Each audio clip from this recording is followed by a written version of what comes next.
De prime abord, étant croyant de naissance, je voudrais commencer par Psaume 34, 19, qui dit ceci: le malheur atteint souvent les justes, et Dieu l'en délivre toujours. Le Dieu que je sers depuis mon enfance, avec sincérité, celui pour qui j'ai refusé de me compromettre au ministère de la Justice, en servant les pauvres, les orphelins, les veuves. Il est juste et vivant. Il ne m'a jamais abandonné, quelles que soient les épreuves. Je crois en lui et je sais qu'il me viendra au secours, même en dernière minute.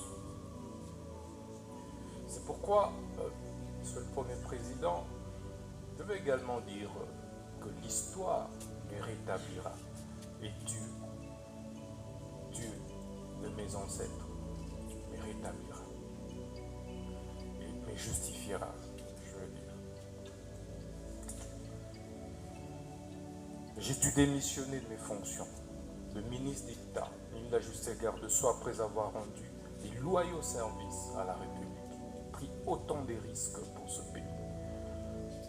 Face à une guerre d'agression qui était pendante, où tout le monde a lâché, j'ai tenu bon, et prêt à donner de ma vie pour cette République. Mais aujourd'hui, cette justice que j'ai servie avec tant d'amour m'a tout arraché, mon honneur, ma crédibilité, ma dignité, mon directeur de cabinet.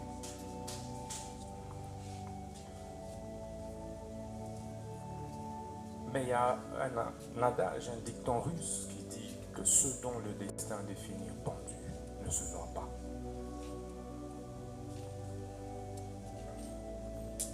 Monsieur le Président, ce procès de ma vie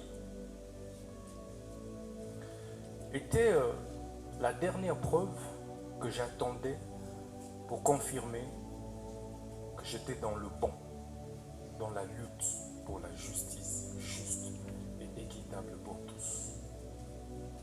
Ça ne me serait pas arrivé, je douterais de moi et de la lutte que j'ai menée depuis l'école, où j'ai créé, alors que je n'avais que 15 ans, l'association de lutte contre la tricherie. Et à l'université protestante au Congo, j'ai créé l'association de lutte contre les antivaleurs, président des étudiants. Je me suis opposé à toutes les antivaleurs et de manière farouche, qui m'avait valu pour la première fois de reprendre en deuxième session, alors que j'avais distingué. Et je payais ce prix avec honneur. Au ministère de la Justice, je subis la même injustice, alors que je voulais faire mon travail correctement, redresser les choses, pour le bien de tous, le bien du pays et des générations futures. C'est pourquoi ce procès est historique. Historique, Monsieur le Premier Président, parce que il me rappelle autant d'autres procès historiques